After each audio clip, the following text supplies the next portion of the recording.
긴급 사건입니다. 리처드. 캄보디아가 미친 것 같습니다. 다국적 실종 사건 발생입니다. 새벽 2시가 넘은 시간이었습니다. 저는 잠결에 수화기를 들었는데 태국 정보국 책임자의 다급한 목소리가 귀를 때렸어요. 숨소리가 거칠었습니다. 뭔가 심상치 않았죠. 캄보디아에서 외국인 17명이 실종됐다는 겁니다. 저는 잠이 확 깼습니다. 17명이라니 도대체 무슨 일인가 싶었어요. 어느 나라 사람들인지 물었더니 태국, 중국, 베트남, 그리고 한국 사람도 3명 포함되어 있다고 했습니다. 그 말을 듣는 순간 묘한 느낌이 들었습니다. 30년 경력의 저였지만 그날은 뭔가 달랐어요. 지금 바로 가겠다고 말하고 전화를 끊었습니다. 저는 서둘러 옷을 걸쳤습니다. 방콕 거리는 고요했지만 제 심장은 빠르게 뛰고 있었죠. 차를 몰며 생각했습니다. 17명이 하룻밤 사이에 사라졌다는 게 믿기지 않았어요. 그것도 캄보디아에서 말입니다. 캄보디아는 그때 이미 악명 높았습니다. 납치, 감금, 살인사건이 끊이지 않는 곳이었죠. 범죄 조직들이 판을 치는데도 정부는 침묵했습니다. 국제사회가 아무리 경고해도 내정 간섭이라며 무시하기 일쑤였어요. 저는 지난 몇 달간 이런 사건들을 지켜봤지만 정부가 제대로 움직이는 걸 한 번도 본 적이 없었습니다. 저는 엑셀을 더 밟았습니다. 15분 만에 정보국 건물에 도착했죠. 엘리베이터를 타고 3층으로 올라가는 동안에도 가슴이 두근거렸습니다. 복도를 지나 브리핑룸 문을 열었어요. 6명의 직원이 모니터를 응시하고 있었습니다. 형광등 불빛 아래 그들의 얼굴은 창백했어요. 책임자가 저를 보더니 고개를 끄덕이며 화면을 가리켰습니다. 캄보디아 지도가 떠 있었어요. 붉은 점 17개가 찍혀 있었습니다. 실종자들의 마지막 위치였죠. 저는 화면에 가까이 다가가서 하나하나 국적을 확인했습니다. 태국 5명, 중국 7명, 베트남 2명, 그리고 3개의 점 옆에 작은 태극기가 보였습니다. 대한민국. 저는 그 태극기를 보며 숨을 삼켰어요. 언제부터 시작됐는지 물었더니 어제 저녁 6시부터라고 했습니다. 프놈펜 시내 곳곳에서 동시다발적으로 일어났다는 겁니다. 동시다발. 후일은 그 단어가 제 귓가를 때렸습니다. 이건 우연이 아니었어요. 계획된 범죄였죠. 누군가 정확한 타이밍에 맞춰 체계적으로 움직인 겁니다. 마치 군사 작전처럼 말이죠. CCTV는 전부 꺼져 있었고 경찰 출동도 없었다고 했습니다. 저는 이를 악물었습니다. 이건 범죄 조직만의 일이 아니었어요. 누군가 뒤에서 방조하고 있었습니다. 아니 분명히 공모했을 겁니다. CCTV가 모두 꺼져 있고 경찰이 출동하지 않았다는 건 누군가 의도적으로 막았다는 뜻이니까요. 캄보디아 정부 반응을 물었더니 아무 말도 없다고 했습니다. 연락도 안 되고 완전히 묵살하고 있다는 겁니다.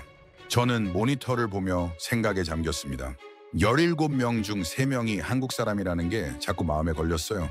왜 하필 한국이 포함됐을까요? 아니 왜 한국이라는 단어가 이렇게 신경 쓰이는 걸까요?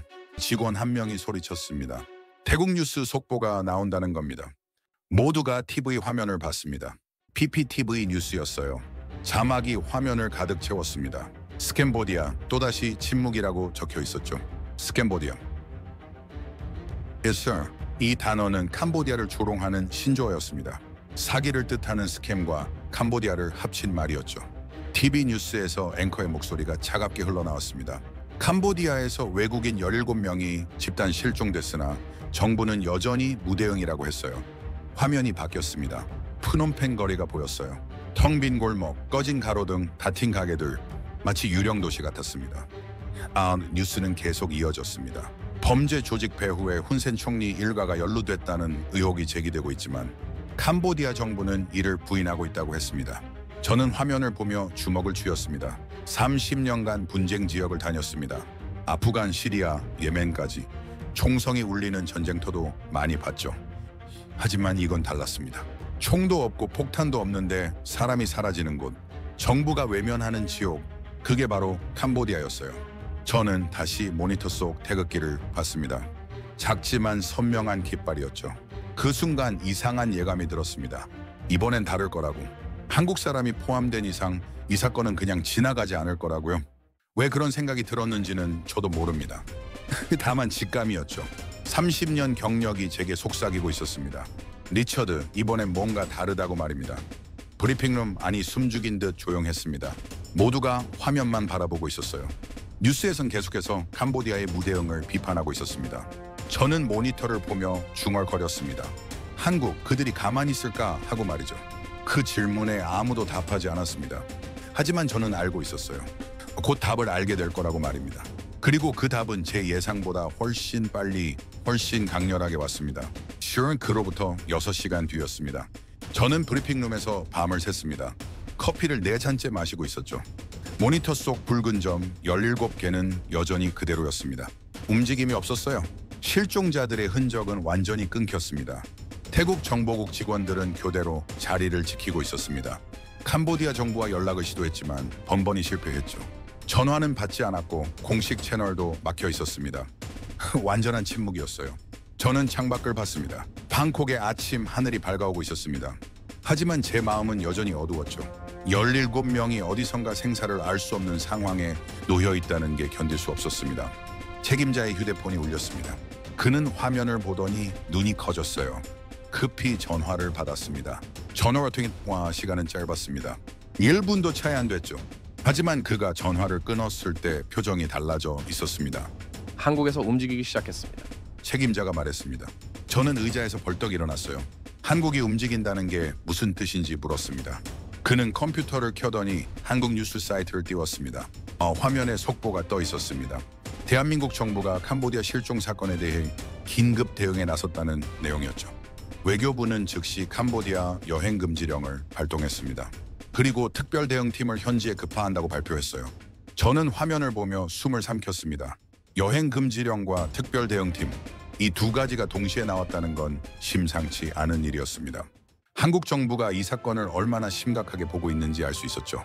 뉴스는 계속 이어졌습니다. 대통령이 직접 국가안전보장회의를 소집했다고 했습니다. 그리고 태국 총리와 긴급 통화를 했다는 내용도 나왔어요. 저는 그 대목에서 멈칫했습니다. 대통령이 직접 움직였다는 겁니다. 이건 보통 일이 아닙니다. 제가 중얼거렸습니다. 책임자가 고개를 끄덕였어요. 그도 같은 생각이었던 것 같습니다. 30년간 국제 분쟁을 다뤄온 저로서도 이런 속도는 처음 봤습니다. 사건 발생 6시간 만에 최고 지도자가 움직인 겁니다. 직원 하나가 다른 화면을 띄웠습니다. 한국공항 뉴스였어요. 인천공항에서 특별기가 이륙했다는 내용이었습니다. 외교부 차관을 비롯해 경찰청 수사국장 그리고 예비역 장성까지 탑승했다고 했습니다. 저는 그 명단을 보며 놀랐습니다. 외교관, 경찰, 군 출신이 한 팀으로 움직인다는 겁니다. 이건 단순한 외교 사절단이 아니었어요. 작전팀이었습니다. 몇 시간 후면 방콕에 도착합니다. 책임자가 말했습니다. 저는 시계를 봤습니다. 오전 8시였습니다. 정오쯤이면 한국팀이 도착한다는 계산이 나왔죠. 저는 다시 모니터를 봤습니다. 붉은 점 17개, 그중 3개가 한국인이었습니다. 그 3개의 점 때문에 지금 한 나라 전체가 움직이고 있었어요. 대통령이 나섰고 특별팀이 꾸려졌고 국경을 넘어 작전이 시작됐습니다. 저는 가슴이 뛰는 걸 느꼈습니다. 이건 제가 지금까지 본 것과 달랐어요. 보통은 사건이 터지면 외교 채널을 통해 조용히 해결하려 하죠. 시간이 걸립니다. 며칠, 때로는 몇 주가 걸리기도 합니다. 하지만 한국은 달랐습니다. 6시간 만에 모든 걸 가동시켰어요. 태국 외교부에서도 연락 왔습니다. 직원 하나가 말했습니다. 태국 정부가 한국 특별팀에 전폭적인 협조를 약속했다는 내용이었습니다. 공항 영접부터 시작해서 모든 편의를 제공하겠다고 했대요. 저는 그 말을 듣고 고개를 끄덕였습니다. 태국도 캄보디아 문제로 골치를 앓고 있었으니까요. 자국민도 5명이나 실종됐습니다. 하지만 태국 정부는 캄보디아와의 관계 때문에 강하게 나서지 못하고 있었죠. 그런데 한국이 먼저 나선 겁니다. 태국으로서는 반가울 수밖에 없었을 겁니다. 저는 책임자에게 물었습니다. 한국팀이 도착하면 어디로 가는지 아냐고요. 그는 고개를 저었습니다. 아직 정확한 일정은 모른다고 했어요. 다만 방콕에 도착하자마자 태국 외교부와 회의를 한다는 것만 확인됐다고 했습니다. 그걸 듣고 저는 결정했습니다. 직접 공항에 가기로 말이죠. 이 사건을 처음부터 끝까지 지켜봐야겠다는 생각이 들었습니다. 30년 경력의 직감이 제게 말하고 있었어요. 이건 역사에 남을 사건이 될 거라고 말입니다. 저도 공항에 가겠습니다. 책임자가 저를 봤어요. 그리고 천천히 고개를 끄덕였습니다. 그도 알고 있었던 것 같습니다. 이번 일이 보통이 아니라는 걸 말이죠. 저는 브리핑룸을 나섰습니다. 복도를 걸으며 생각했습니다. 대한민국이라는 국가, 조용하지만 결단력 있는 나라, 국민을 지키기 위해서라면 국경도 마다하지 않는 나라, 그 나라가 지금 움직이고 있었습니다. 엘리베이터를 타고 1층으로 내려갔습니다. 건물 밖으로 나오자 따뜻한 아침 햇살이 얼굴을 비췄습니다. 하지만 제 마음은 여전히 긴장돼 있었죠. 몇 시간 후면 한국 팀이 도착합니다. 그들이 오면 뭔가 바뀔 겁니다. 저는 그걸 확신했어요. 제 올라타며 중얼거렸습니다. 한국 그들이 어떻게 움직일지 지켜보자고 말이죠. 그리고 시동을 걸었습니다. 공항으로 가는 길, 그 길 끝에서 저는 뭔가 특별한 걸 보게 될 거라는 예감이 들었습니다. 수완나품 공항은 평소와 달리 긴장감이 감돌고 있었습니다. 저는 정코 조금 전에 도착했습니다. 국제선 도착 게이트 앞에는 이미 취재진이 몰려 있었어요. 태국 언론은 물론이고 외신 기자들도 보였습니다. 모두 한국 특별팀의 도착을 기다리고 있었죠. 저도 취재진 사이에 자리를 잡았습니다. 카메라를 든 기자들 옆에서 제 노트북을 열었어요. 한국발 특별기는 정시에 도착할 예정이었습니다. 10분 후였죠. 주변이 웅성거렸습니다. 기자들이 서로 정보를 주고받고 있었어요. 한국에서 온 팀 구성이 심상치 않다는 이야기였습니다.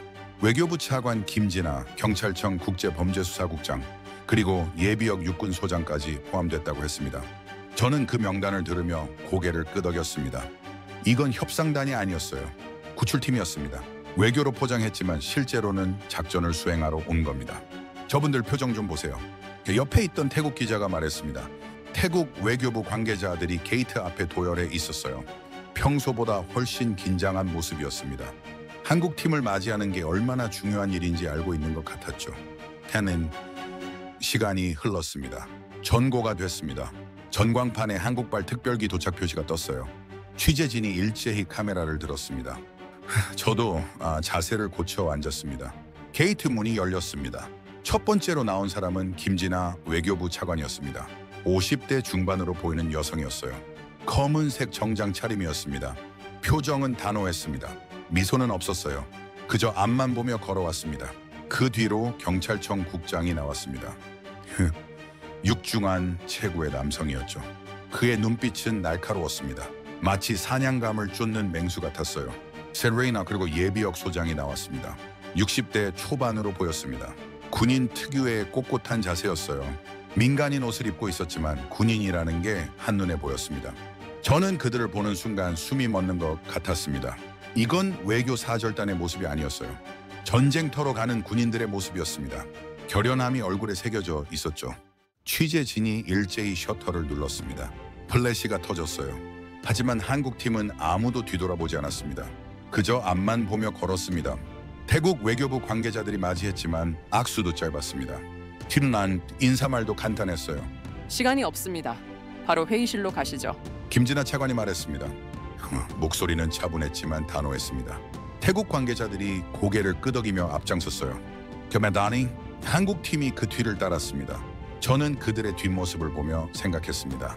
저 사람들은 지금 전쟁을 하러 가고 있구나. 총 없는 전쟁, 외교라는 이름의 전쟁 말입니다.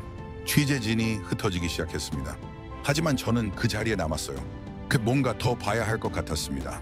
그때 제 휴대폰이 울렸습니다. 태국 정보국 책임자였습니다. 리처드, 지금 어디십니까? 공항입니다. 한국팀 도착했습니다. 그거 아십니까? 한국 대통령이 방금 캄보디아 총리에게 직접 전화했답니다. 저는 그 말에 얼어붙었습니다. 대통령이 직접 전화를 했다고요. 이건 외교 채널을 뛰어넘은 겁니다. 최고 지도자끼리 직접 통화를 했다는 건 그만큼 사안이 심각하다는 뜻이었죠. 무슨 내용이었습니까? 자세한 건 모릅니다. 하지만 캄보디아 쪽이 발칵 뒤집혔다고 합니다. 총리실이 긴급 회의에 들어갔대요. 저는 전화를 끊고 생각에 잠겼습니다. 한국이 움직이자 캄보디아가 흔들리기 시작한 겁니다. 6시간 전만 해도 완전히 침묵하던 나라가 말입니다. 저는 공항을 나섰습니다. 차에 올라타며 결심했습니다. 이 사건을 끝까지 추적하기로 말이죠. 한국팀이 어떻게 움직이는지, 캄보디아가 어떻게 반응하는지, 그리고 실종자들은 어떻게 되는지 모든 걸 기록하기로 했습니다. 차를 몰며 라디오를 켰습니다. 태국 뉴스가 나오고 있었어요. 한국 특별팀 도착 소식이었습니다. 앵커의 목소리가 흘러나왔습니다. 한국 정부의 이번 대응은 매우 이례적입니다. 사건 발생 6시간 만에 특별팀을 파견했고 대통령이 직접 나섰습니다. 전문가들은 한국의 이번 움직임이 동남아 외교 지형을 바꿀 수 있다고 분석하고 있습니다. 저는 그 말을 들으며 고개를 끄덕였습니다. 맞는 말이었어요. 이건 단순한 실종 사건이 아니었습니다. 한 나라가 자국민을 지키기 위해 얼마나 멀리 갈 수 있는지 보여주는 사건이었죠. 시내로 들어서자 거리가 평화로워 보였습니다. 사람들은 일상을 살고 있었어요. 하지만 저는 알고 있었습니다. 지금 이 순간에도 어딘가에서 외교 전쟁이 벌어지고 있다는 걸 말이죠. 호텔에 도착했습니다. 체크인을 하고 방으로 올라갔어요. 노트북을 열어 뉴스를 검색했습니다. 한국 언론은 실시간으로 상황을 전하고 있었습니다. 국민들의 반응도 뜨거웠어요. 정부가 신속하게 대응한 것에 대한 찬사가 쏟아지고 있었습니다. 저는 창밖을 봤습니다. 방콕의 오후 하늘이 맑았습니다. 하지만 국경 너머 캄보디아에는 먹구름이 끼고 있었어요. 한국이라는 태풍이 다가오고 있었으니까요. 휴대폰이 다시 울렸습니다. 이번엔 태국 기자 친구였습니다. 리처드, 큰일 났어. 캄보디아가 방금 성명 냈어. 네세요. 어떤 내용이야? 한국과 전면 협력하겠다고 했어. 실종자 수색에 모든 지원을 하겠다고. 저는 그 말을 듣고 의자에 주저앉았습니다. 캄보디아가 항복한 겁니다. 6시간 동안 완전히 묵살하던 나라가 한국 팀이 도착하자마자 태도를 바꾼 겁니다. 저는 노트북에 한 줄을 적었습니다. 내가 놓치고 있던 외교를 오늘 다시 배웠다. 그리고 창밖을 보며 중얼거렸습니다.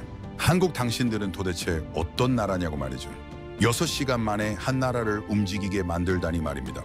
캄보디아의 성명 발표 이후 상황은 급변했습니다. 저는 태국 외교부 브리핑룸에 있었습니다. 오후 3시였죠. 한국 특별팀과 태국 정부의 첫 공식 회의가 막 끝난 직후였어요. 취재진은 회의실 밖에서 대기하고 있었습니다. 문이 열렸습니다. 김진아 차관이 나왔습니다. 그녀의 표정은 여전히 단호했어요. 하지만 뭔가 달라진 게 느껴졌습니다. 자신감이었습니다. 회의가 잘 풀렸다는 걸 알 수 있었죠. 태국 외교부 대변인이 단상에 올랐습니다. 카메라 플래시가 터졌어요. 그는 준비된 성명서를 꺼냈습니다. 대한민국과 태국 왕국은 캄보디아 실종 사건 해결을 위해 전면적으로 협력하기로 합의했습니다. 그 말에 취재진이 웅성거렸습니다. 전면 협력이라는 단어가 무겁게 다가왔어요. 계속 이어갔습니다. 양국은 공동조사팀을 구성하고 캄보디아 정부에 즉각적인 협조를 요청했습니다. 캄보디아는 이미 이를 수락했습니다. 저는 그 말을 듣고 숨을 삼켰습니다. 캄보디아가 수락했다고요? 불과 몇 시간 전까지만 해도 완전히 침묵하던 나라가 말입니다.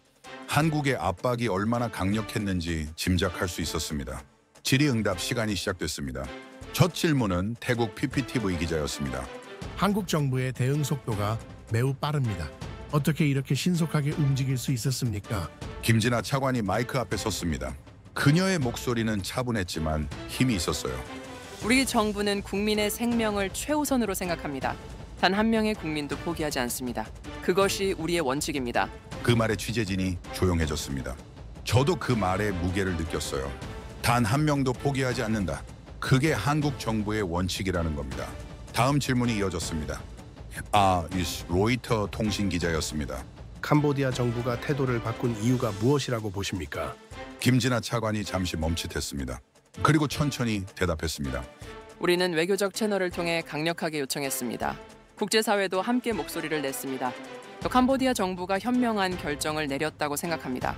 외교적 채널을 통한 강력한 요청. 그 말 뒤에 얼마나 많은 압박이 있었을지 상상이 됐습니다. 대통령의 직접 통화, 국제사회의 압력, 그리고 한국 특별팀의 신속한 파견. 모든 게 계산된 움직임이었던 겁니다. 한인들이 브리핑이 끝났습니다. 취재진이 흩어지기 시작했어요. 저는 자리에 남아 노트북을 열었습니다. 한국 언론을 확인하고 싶었죠. 검색창에 캄보디아 실종이라고 쳤습니다. 수십 개의 기사가 쏟아졌어요. 모두 실시간으로 상황을 전하고 있었습니다. 댓글도 폭주하고 있었죠. 정부가 제대로 일하네요. 이게 진짜 국가의 역할이다. 우리 국민을 지켜주는 정부. 자랑스럽습니다. 저는 댓글들을 읽으며 고개를 끄덕였습니다. 한국 국민들은 정부를 신뢰하고 있었어요. 정부도 그 신뢰에 보답하기 위해 전력을 다하고 있었습니다. 그때 제 휴대폰이 울렸습니다. 태국 정보국 책임자였습니다. 리처드, 지금 어디십니까? 외교부 브리핑룸입니다. 즉시 정보국으로 오십시오. 큰 소식입니다. 저는 서둘러 짐을 챙겼습니다. 택시를 타고 정보국으로 향했어요. 차 안에서 생각했습니다. 무슨 소식일까? 실종자를 찾았을까? 아니면 또 다른 일이 터진 걸까? 20분 만에 정보국에 도착했습니다. 책임자가 브리핑룸에서 저를 기다리고 있었어요. 그의 얼굴에 긴장이 역력했습니다. 무슨 일입니까? 제가 물었습니다. 그는 모니터를 가리켰습니다. 화면에 캄보디아 뉴스가 떠 있었어요. 캄보디아 정부가 긴급 기자회견을 열었습니다. 지금 막 끝났어요. 무슨 내용입니까? 실종자 수색에 전면 협조하겠다고 했습니다. 그리고 다음 말을 저는 초조하게 기다렸어요. 훈센 총리가 직접 한국 국민에게 사과했습니다. 저는 그 말에 얼어붙었습니다. 훈센 총리가 사과했다고요. 30년 넘게 캄보디아를 통치해온 강력한 지도자가 말입니다. 국제사회의 그 어떤 압박에도 꿈쩍하지 않던 사람이 말입니다. 영상 봐야겠습니다. 책임자가 영상을 재생했습니다. 화면에 훈센 총리가 나타났어요. 그의 표정은 굳어 있었습니다. 대한민국 국민 여러분께 깊은 유감을 표합니다. 우리 정부는 실종자 수색에 모든 역량을 동원하겠습니다. 그의 목소리는 떨리고 있었습니다. 저는 화면을 보며 믿을 수가 없었어요. 이게 정말 일어나고 있는 일인가 싶었습니다. 저는 노트북을 열어 기록하기 시작했습니다. 오늘 본 모든 걸 적었어요. 한국팀의 도착, 회의, 브리핑, 그리고 훈센 총리의 사과까지 모든 게 역사적인 순간이었습니다. 방콕의 저녁 하늘이 붉게 물들고 있었어요. 하지만 제 마음속엔 여전히 질문이 남아 있었습니다. 실종자들은 어디에 있을까? 그들은 무사할까? 한국은 그들을 찾아낼 수 있을까? 저는 모니터를 보며 중얼거렸습니다. 한국 이제 진짜 시작이구나. 외교로 문을 열었으니 이제 구출 작전이 시작될 거라고 말입니다. 그날 밤 저는 잠을 이룰 수 없었습니다. 호텔 방에서 뉴스를 계속 확인했어요. 한국, 태국, 캄보디아 언론 모두 이 사건을 톱뉴스로 다루고 있었습니다. 훈센 총리의 사과는 전 세계로 퍼져나갔죠. 새벽 2시쯤이었습니다. 휴대폰이 울렸어요. 태국 정보국 책임자였습니다. 지금 한국 팀이 움직입니다. 저는 침대에서 벌떡 일어났습니다. 지금 당장이라니 새벽 2시에 무슨 일이 벌어지고 있는 걸까요? 어디로 갑니까? 캄보디아 국경입니다. 작전이 시작됐습니다. 작전, 투메이더선 투르키니엄. 그 단어가 제 귀를 때렸습니다. 외교가 아니라 작전이라고 했습니다. 한국 팀이 직접 움직이기 시작한 겁니다. 지금 출발합니다. 저는 서둘러 옷을 입었습니다. 카메라와 노트북을 챙겼어요. 호텔을 나서며 택시를 잡았습니다. 정보국으로 가자고 했죠. 방콕 거리는 고요했습니다. 새벽에 정적이 흐르고 있었어요. 하지만 어딘가에서는 작전이 진행되고 있었습니다. 국경 너머에서 말이죠. 정보국에 도착했습니다. 브리핑룸에는 이미 여러 명이 모여 있었어요. 모니터가 여러 개 켜져 있었습니다. 실시간으로 상황을 추적하고 있었죠. 책임자가 저를 보더니 화면을 가리켰습니다. 훈센, 지도가 떠 있었어요. 태국과 캄보디아 국경 지역이었습니다. 붉은 점 여러 개가 움직이고 있었습니다. 한국 팀입니까? 제가 물었습니다. 그가 고개를 끄덕였어요. 한국 특별팀과 태국 경찰이 합동으로 움직이고 있습니다.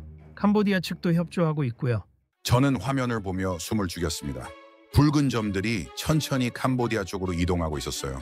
실종자들이 있는 곳으로 가고 있는 겁니다. 실종자 위치를 파악했습니까? 네, 캄보디아 정보기관이 정보를 넘겼습니다. 프놈펜 외곽의 건물 3곳입니다. 시고스, 17명이 3곳에 나뉘어 있다는 겁니다. 저는 가슴이 조여왔어요. 그들이 무사하기를 바랄 뿐이었습니다. 시간이 흘렀습니다. 새벽 3시, 4시. 모니터 속 붉은 점들은 계속 움직였습니다. 브리핑룸 안은 긴장감으로 가득했어요. 모두가 숨을 죽이고 화면만 바라보고 있었습니다. 새벽 5시였습니다. 무정이에서 소리가 들렸습니다. 첫 번째 지점 도착, 진입 준비. 저는 온몸에 소름이 돋았습니다. 작전이 시작되는 겁니다. 한국팀이 직접 현장으로 들어가는 거죠. 진입 개시, 무정이 소리가 또 들렸습니다. 브리핑룸 안이 더욱 조용해졌어요. 모두가 숨도 쉬지 않는 것 같았습니다. 5분이 지났습니다. 10분이 지났습니다. 무정이는 침묵했어요. 저는 시계를 봤습니다. 초침이 천천히 움직이고 있었습니다. 그 시간이 얼마나 길게 느껴지던지요. 생존자 6명, 무정이에서 목소리가 터져 나왔습니다. 브리핑룸 안에서 환호성이 터졌어요. 저도 모르게 주먹을 쥐었습니다. 6명을 구했습니다. 세이엄 살아있었어요. 한국인은요? 책임자가 무정이에 대고 물었습니다. 잠시 침묵이 흘렀습니다. 그리고 답이 왔습니다. 이 한국인 1명 포함입니다. 저는 안도의 한숨을 쉬었습니다. 1명을 구했습니다. 하지만 아직 2명이 남아 있었어요. 작전은 계속됐습니다. 붉은 점들이 다시 움직이기 시작했습니다. 두 번째 지점으로 향하고 있었어요. 저는 화면을 보며 기도했습니다. 제가 종교가 있는 건 아니었지만 그 순간만큼은 간절히 빌었습니다. 새벽 6시 두 번째 지점 도착. 이번에는 더 빨랐어요. 5분 만에 무전이 왔습니다. 확보 완료. 생존자 5명, 한국인은요? 한국인 1명 포함입니다. 브리핑룸에서 또다시 환호성이 터졌습니다. 생존자 2명을 구했습니다. 이제 1명만 남았어요.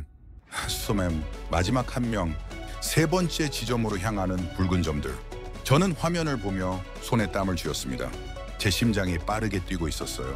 30년 경력의 저였지만 이렇게 긴장한 적은 없었습니다.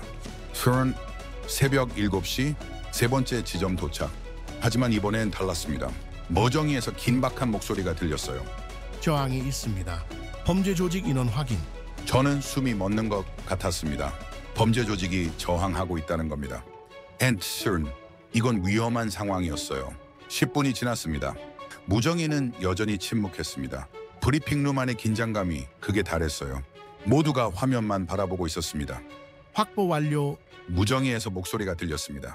하지만 이번엔 환호성이 나오지 않았어요. 뭔가 이상했습니다. 생존자는요? 책임자가 물었습니다. 잠시 침묵이 흘렀습니다. 그리고 답이 왔습니다. 생존자 6명, 한국인 1명 포함. 전원 무사합니다. 그 순간 브리핑룸이 폭발했습니다. 환호성, 박수, 함성, 모든 게 한꺼번에 터져 나왔어요. 저도 자리에서 벌떡 일어났습니다. 눈물이 날 것 같았습니다. 17명 전원 구출. 은내킥한 1명도 잃지 않았습니다. 저는 의자에 주저앉았습니다. 믿을 수가 없었습니다. 정말로 해냈습니다. 커리 대 차스러나 한국이 약속을 지킨 겁니다. 단 1명도 포기하지 않는다던 그 약속을 말이죠. 책임자가 제 어깨를 두드렸습니다. 그의 눈에도 눈물이 맺혀 있었어요. 리처드, 역사를 봤습니다. 진짜 역사를요? 저는 고개를 끄덕였습니다. 맞는 말이었어요. 오늘 우리는 역사를 목격했습니다. 한 나라가 자국민을 지키기 위해 국경을 넘고 밤을 새우고 작전을 펼친 역사를 말이죠. 창밖을 봤습니다. 동이 트고 있었어요. 새벽의 어둠이 걷히고 있었습니다. 마치 이 사건처럼 말이죠. 어둠이 지나고 빛이 오고 있었습니다. 저는 노트북을 열어 한 줄을 적었습니다. 오늘 외교가 승리했고 작전이 성공했고 생명이 구원받았다. 구출 작전이 성공한 그날 아침 세상이 들썩였습니다. 저는 브리핑룸에서 밤을 샜습니다. 커피를 마시며 각국 언론 반응을 확인하고 있었어요. 한국 언론은 실시간으로 속보를 쏟아내고 있었습니다. 전원 구출 성공이라는 헤드라인이 화면을 가득 채웠죠. 오전 9시였습니다. 수완나품 공항에서 생존자들이 도착한다는 소식이 들렸어요. 저는 서둘러 공항으로 향했습니다. 마이위 이 순간을 놓칠 수 없었죠. 공항에는 이미 수백 명의 취재진이 몰려 있었습니다. 한국 언론은 물론이고 전 세계 외신 기자들이 카메라를 들고 있었어요. CNN, BBC, 알자지라까지. 모두가 이 장면을 기록하려고 모인 겁니다. 저도 취재진 사이에 자리를 잡았습니다. 도착 게이트를 바라보며 기다렸어요. 심장이 뛰었습니다. 곧 생존자들을 직접 보게 될 겁니다. 오전 10시 게이트 문이 열렸습니다. 첫 번째로 나온 사람은 김진아 차관이었습니다. 그녀의 얼굴에는 미소가 있었어요. 틀간 보지 못했던 미소였습니다. 그 뒤로 생존자들이 나오기 시작했습니다. 휠체어를 탄 사람도 있었고 목발을 짚은 사람도 있었습니다. 하지만 모두 살아 있었어요. 그게 중요했습니다. 살아서 돌아왔다는 건 말이죠. 한국인 3명도 보였습니다. 30대로 보이는 남성 2명과 20대 여성 1명이었어요. 그들의 얼굴에는 안도감이 가득했습니다. 살아서 돌아왔다는 안도감 말이죠. 취재진이 일제히 셔터를 눌렀습니다. 플래시가 터졌어요. 하지만 이번엔 아무도 불평하지 않았습니다. 오히려 환호성이 터져 나왔습니다. 박수 소리도 들렸어요. 저도 모르게 박수를 치고 있었습니다. 30년 경력의 저였지만 이렇게 감동적인 장면은 처음 봤어요. 눈물이 날 것 같았습니다. 공항 로비에는 태국 시민들도 모여 있었습니다. 그들도 박수를 치고 있었어요. 한국 팀의 성공을 축하하는 박수였습니다. 그 순간 저는 느꼈습니다. 이건 한국만의 승리가 아니라는 걸 말이죠. 생존자들이 대기 중인 버스로 향했습니다. 김진아 차관이 잠시 멈춰 섰어요. 취재진을 향해 고개를 숙였습니다. 감사의 표시였죠. 우리 국민을 믿어주셔서 감사합니다. 우리 정부를 신뢰해 주셔서 감사합니다. 우리는 약속을 지켰습니다. 그녀의 목소리는 떨리고 있었습니다. 이틀간 쌓인 피로와 긴장이 한꺼번에 풀리는 것 같았어요. 취재진이 다시 박수를 쳤습니다. 네, 버스가 출발했습니다. 저는 그 뒷모습을 보며 서 있었어요. 뭐라 표현할 수 없는 감정이 밀려왔습니다. 감동이었을까요? 경외심이었을까요? 아니면 둘 다였을까요? 공항을 나서며 휴대폰을 확인했습니다. 전 세계 언론이 이 소식을 전하고 있었어요.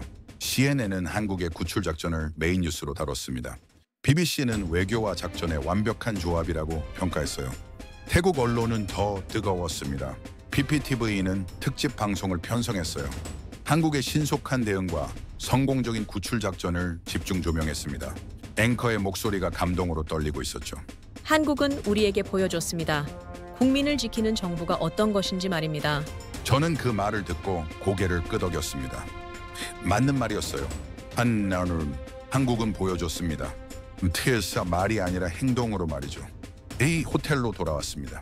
방에 들어가자마자 노트북을 열었어요. 한국 언론을 확인하고 싶었습니다. 포털 사이트 메인 화면이 온통 이 소식으로 가득했습니다.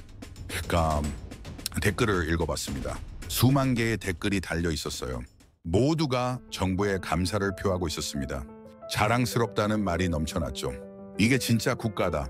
우리 정부 정말 자랑스럽다. 대한민국 국민이라는 게 이렇게 든든한 거구나. 저는 댓글을 읽으며 가슴이 뭉클해졌습니다. 국민과 정부 사이의 신뢰, 그게 얼마나 아름다운 것인지 느낄 수 있었어요. 오후가 되자 캄보디아에서 소식이 들려왔습니다. 범죄 조직 소탕 작전이 시작됐다는 겁니다. 캄보디아 정부가 직접 나섰어요. 이제 한국의 압박이 효과를 본 겁니다. 훈센 총리는 재차 성명을 발표했습니다. 범죄 조직을 뿌리 뽑겠다고 약속했어요. 그리고 한국에 다시 한번 감사를 표했습니다. 저는 그 뉴스를 보며 생각했습니다. 이건 단순한 구출 작전이 아니었어요. 한 나라가 다른 나라를 변화시킨 사건이었습니다. 한국의 결단이 캄보디아를 움직이게 만든 겁니다. 저는 노트북을 열어 기록을 시작했습니다. 이틀간의 기록. 한 나라가 국민을 지키기 위해 얼마나 멀리 갈 수 있는지 목격했다. 외교가 무엇인지, 작전이 무엇인지, 그리고 국가가 무엇인지 배웠다. 저는 잠시 손을 멈췄습니다. 그리고 마지막 문장을 추가했습니다. 대한민국, 당신들은 세상에 보여줬다. 진정한 국가의 모습을. 일주일이 지났습니다. 저는 여전히 방콕에 머물고 있었습니다. 이 사건의 여파를 지켜보고 싶었어요. 한국군이 특별팀은 사흘 전 귀국했습니다. 생존자들과 함께 인천공항에 도착했을 때 수천 명의 시민들이 환영 나왔다고 했습니다. 저는 그 영상을 봤습니다. 공항 로비를 가득 메운 사람들, 태극기를 흔드는 손길, 환호와 박수, 눈물과 포옹, 그 모든 게 감동이었습니다. 하지만 진짜 변화는 따로 있었습니다. 캄보디아가 달라지고 있었어요. 훈센 총리는 약속대로 범죄 조직 소탕에 나섰습니다. 일주일 만에 주요 조직원 200명 이상을 체포했어요. 납치에 사용됐던 건물들도 폐쇄됐습니다. 국제사회도 움직였습니다. 유엔은 캄보디아에 특별조사단을 파견했어요. 인권 침해 실태를 조사하기 시작했죠. 미국과 유럽연합도 압박에 동참했습니다. 저는 태국 정보국 브리핑룸에 있었습니다. 책임자가 최근 통계를 보여줬어요. 리처드, 이거 보십시오. 캄보디아 내 납치 사건이 80% 감소했습니다. 페마님은 80%. 히스토로만한 사건이었습니다. 한국의 결단 하나가 동남아 전체의 치안을 바꿔놓은 겁니다. 한국의 영향력이 대단합니다. 책임자가 고개를 끄덕였어요. 이제 캄보디아 정부도 함부로 못합니다. 국제사회가 지켜보고 있으니까요. 저는 창밖을 봤습니다. 방콕의 하늘은 맑았어요. 국경 너머 캄보디아도 이제 조금씩 밝아지고 있을 겁니다. 오후에 한국 대사관을 방문했습니다. 대사를 만나기로 약속이 돼 있었어요. 그는 저를 반갑게 맞아줬습니다. 리처드 선생, 이번 일을 처음부터 끝까지 지켜봤다고 들었습니다. 네, 정말 놀라운 경험이었습니다. 우리 정부의 대응을 어떻게 보셨습니까? 마음이 네, 그리고 솔직하게 대답했어요. 30년간 국제 분쟁을 다루어왔습니다. 하지만 이렇게 신속하고 효과적인 대응은 처음 봤습니다. 한국은 세계의 새로운 모델을 제시했습니다. 흔한 단어는 대사가 미소를 지었습니다. 과찬이십니다. 우리는 그저 국민을 지켰을 뿐입니다. 그게 바로 대단한 겁니다. 네, 많은 나라들이 말만 하죠. 하지만 한국은 행동으로 보여줬습니다. 대사관을 나서며 생각했습니다. 하드키셔리, 한국이라는 나라, 조용하지만 강한 나라, 필요할 때 폭발적인 힘을 발휘하는 나라, 그게 바로 대한민국이었습니다. 밤이 넘어온 지 저녁에 호텔로 돌아왔습니다. 노트북을 열어 최종 보고서를 작성하기 시작했어요. 이번 사건의 모든 것을 정리하고 싶었습니다. 흔히 제목을 정했습니다. 한국의 결단, 동남아를 바꾸다였습니다. 타이핑을 시작했습니다. 처음 전화를 받았던 그 새벽부터 생존자들이 돌아온 그날까지 이 모든 순간을 기록했어요. 김진아 차관의 단호한 표정, 훈센 총리의 떨리는 목소리, 공항에서 터진 환호성까지. 글을 쓰며 다시 한번 느꼈습니다. 이건 단순한 구출 작전이 아니었어요. 한 나라의 철학이 세상을 바꾼 사건이었습니다. 국민을 지키겠다는 확고한 의지가 이 국경을 넘고 정부를 움직이고 범죄를 소탕한 겁니다. 이 보고서를 완성했습니다. 8만 자가 넘는 분량이었어요. 저는 파일을 저장하고 창밖을 봤습니다. 방콕의 밤이 깊어가고 있었습니다. 거리에는 불빛이 반짝였어요. 정말 아름답고 평화로운 풍경이었습니다. 하지만 일주일 전만 해도 이 평화는 위협받고 있었죠. 한국이 그걸 지켜냈습니다. 자국민뿐 아니라 이 지역의 평화까지 말이죠. 그러니까 저는 노트북을 덮었습니다. 그리고 마지막 메모를 수첩에 적었습니다.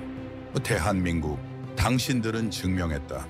외교는 말이 아니라 의지라는 것을, 국가는 힘이 아니라 책임이라는 것을, 그리고 국민은 지켜야 할 가치라는 것을. 다음 날 저는 방콕을 떠났습니다. 공항으로 가는 길에 다시 한번 생각했어요. 이번 경험이 제 인생에서 가장 값진 순간이었다고 말이죠. 소마나 수염이 행기에 올랐습니다. 창밖으로 방콕이 보였어요. 그리고 그 너머 캄보디아가 보였습니다. 이제 그곳은 조금씩 변하고 있을 겁니다. 그러니까 한국이 남긴 흔적을 따라서 말이죠. 저는 눈을 감았습니다. 슈로네팅 그리고 중얼거렸습니다. 이 한국 감사만 아수워시민이란 세상의 희망을 보여줘서 말입니다. 국가가 무엇인지 가르쳐줘서 말입니다. 그리고 저에게 이 모든 걸 목격할 기회를 줘서 말입니다. 부원안을 비하님은 비행기가 이륙했습니다. 방콕이 점점 작아졌어요. 하지만 제 마음속에 남은 감동은 더 커졌습니다. 이 기억은 평생 잊지 못할 겁니다. 이 대한민국, 당신들이 보여준 그 결단과 용기를, 그 책임감과 실행력을, 그리고 무엇보다 국민을 향한 그 진심을 말입니다. 이제 저는 미소 지었습니다. 그리고 생각했습니다. 언젠가 이 이야기를 세상에 전하리라. 한국이라는 나라가 어떻게 세상을 바꿨는지 말이죠. 그로부터 6개월이 흘렀습니다. 저는 런던 사무실에 앉아 있었습니다. 창밖으로 템스강이 보였어요. 오랜만에 고국에 돌아왔습니다. 하지만 제 마음은 여전히 동남아에 있었죠. 책상 위에는 제가 쓴 보고서가 놓여 있었습니다. 한국의 결단, 동남아를 바꾸다라는 제목의 그 보고서는 국제사회에 큰 반향을 일으켰어요.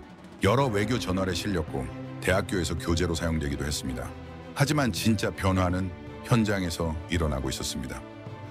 노트북을 열어 최근 뉴스를 확인했습니다. 캄보디아 관련 기사가 눈에 띄었어요. 납치 사건이 90% 이상 감소했다는 내용이었습니다. 범죄 조직은 거의 와해됐고 정부는 외국인 보호에 적극 나서고 있다고 했습니다. 한국과 캄보디아의 관계도 새롭게 정립됐습니다. 양국은 범죄 예방 협력 협정을 체결했어요. 캄보디아는 한국을 가장 중요한 협력 파트너로 여기게 됐습니다. 태국도 변했습니다. 한국과의 안보 협력이 강화됐어요. 양국은 정기적으로 합동 훈련을 실시하기로 했습니다. 동남아 전체가 한국을 새로운 시각으로 보기 시작한 겁니다. 오후에 한 통의 전화를 받았습니다. BBC 프로듀서였어요. 제 보고서를 다큐멘터리로 만들고 싶다는 제안이었습니다. 저는 흔쾌히 동의했습니다. 셔니일기 이야기는 더 많은 사람들에게 전해져야 한다고 생각했으니까요. 시아드 저녁이 됐습니다. 시아시 때는 저는 집으로 돌아왔습니다. 서재에 들어가 책장을 봤어요. 그곳에는 제가 30년간 기록한 수많은 보고서들이 꽂혀 있었습니다. 분쟁 지역의 기록들, 전쟁의 참상들, 인간의 고통들.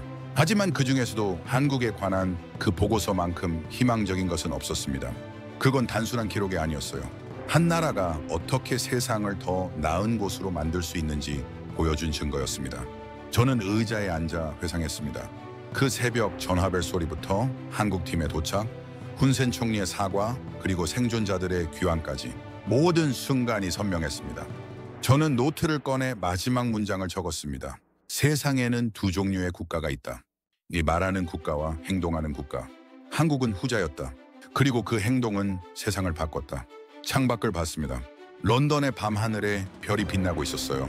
하지만 제 마음속에는 더 밝은 별이 있었습니다. 한국이라는 이름의 별 말이죠.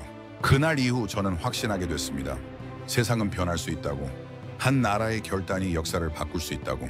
그리고 진정한 국가란 국민을 지키는 것이라고 말입니다.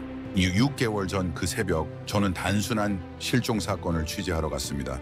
하지만 그곳에서 본 건 실종 사건이 아니었어요. 한 나라의 철학이었고 외교의 새로운 지평이었고 그리고 희망이었습니다. 이 대한민국. 저는 이제 그 이름을 들을 때마다 고개를 끄덕이게 됩니다. 존경의 표시로 말이죠. 당신들이 보여준 그 결단과 용기, 책임과 실행력을 기억하며 말입니다. 저는 노트북을 덮었습니다. 그리고 중얼거렸습니다. 감사합니다, 한국. 이 늙은 기자에게 희망을 보여줘서 말입니다. 그리고 무엇보다 진정한 국가가 무엇인지 가르쳐줘서 감사합니다. 서재에 불을 껐습니다. 하지만 제 마음속 불은 여전히 타오르고 있었습니다. 그날의 기억, 그날의 감동, 그리고 한국이라는 이름이 새긴 그 깊은 인상이 말이죠. 저는 미소 지으며 잠자리에 들었습니다. 그리고 꿈꿨습니다. 더 많은 나라들이 한국처럼 행동하는 세상을, 국민을 진정으로 지키는 국가들이 있는 세상을 말이죠. 정말 감사합니다. 기자 리처드 에반스였습니다.